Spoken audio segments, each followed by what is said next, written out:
খুবই দুঃখজনক একটি ঘটনা। যদিও ঘটনাটা আন্তর্জাতিক, কিন্তু এর একটা প্রভাব আছে। পাকিস্তান হামলা চালিয়েছে আফগানিস্তানে এবং সেখানে একটি জেলায় হামলা চালানোতে স্থানীয় 3 জন ক্রিকেটার নিহত হয়েছে। তার প্রতিবাদে পাকিস্তানে ত্রিদেশীয় সিরিজ খেলবে না আফগানিস্তান, তারা সিদ্ধান্ত নিয়েছে। আমি এই প্রেক্ষিতে বলবো যে পাকিস্তান কিন্তু এবার একটা মহা ভুলে বা ভুলের জালে নিজেদেরকে জড়াচ্ছে। আফগানিস্তানের সাথে এই যে যুদ্ধ, এই যুদ্ধের কারণে পাকিস্তানের কোনো মর্যাদা নেই। ভারতের সাথে যুদ্ধ এক, আর আফগানিস্তানের সাথে যুদ্ধ কিন্তু এটার অন্য চেহারা। আফগানিস্তানের পক্ষে বিশ্বের অনেক মুসলিম দেশের একটা সহমর্মিতা আছে, সহানুভূতি আছে। বাংলাদেশের মানুষকে জিজ্ঞাসা করা হোক যে আফগানিস্তান এবং পাকিস্তানের এই যে যুদ্ধ, এই যুদ্ধে তারা কাকে সাপোর্ট করে? বিভক্ত হবে। কেউ বলবে যে না, এই যুদ্ধের পক্ষেই না, কেউ হয়তো বলবে আফগানিস্তানের পক্ষে, কেউ হয়তো পাকিস্তানের পক্ষে। কিন্তু ভারত পাকিস্তানের যুদ্ধ হোক, এক বাক্যে সবাই পাকিস্তানের পক্ষে থাকবে। দুইটি ভাতৃপ্রতিম মুসলিম রাষ্ট্রের এই যুদ্ধ খুবই অনাকাঙ্ক্ষিত।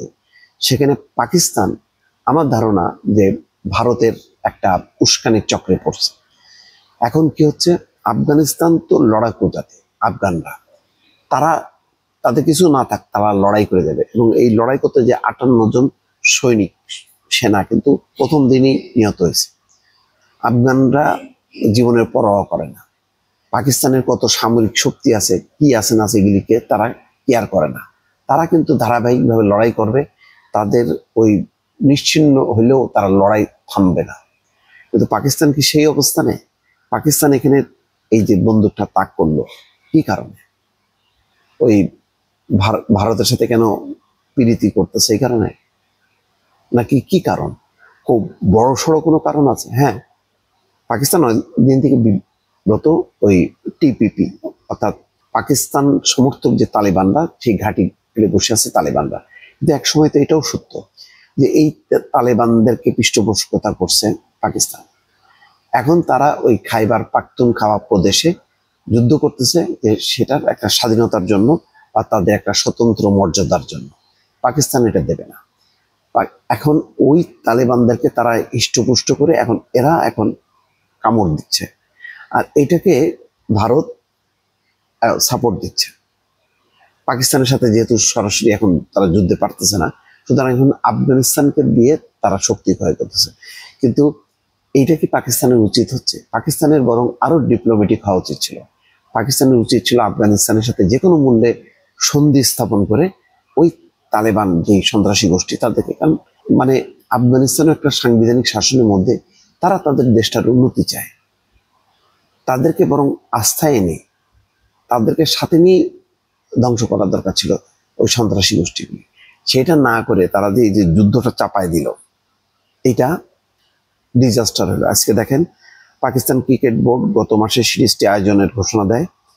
আগামী 17 থেকে 29 নভেম্বর পর্যন্ত রাওয়ালপিন্ডি এবং লাহোরে T20 সংস্করণের ত্রিদেশীয় সিরিজটি অনুষ্ঠিত হবে, যেখানে পাকিস্তান শ্রীলঙ্কার সাথে আফগানিস্তান অংশ নেওয়ার কথা ছিল। এবং এই ধরনের একটা আয়োজন দরকার ছিল। পাকিস্তানের আন্তর্জাতিক পর্যায়ে যে ভাবমূর্তি, সেই ভাবমূর্তিটা তো আর ভারতের মতন না।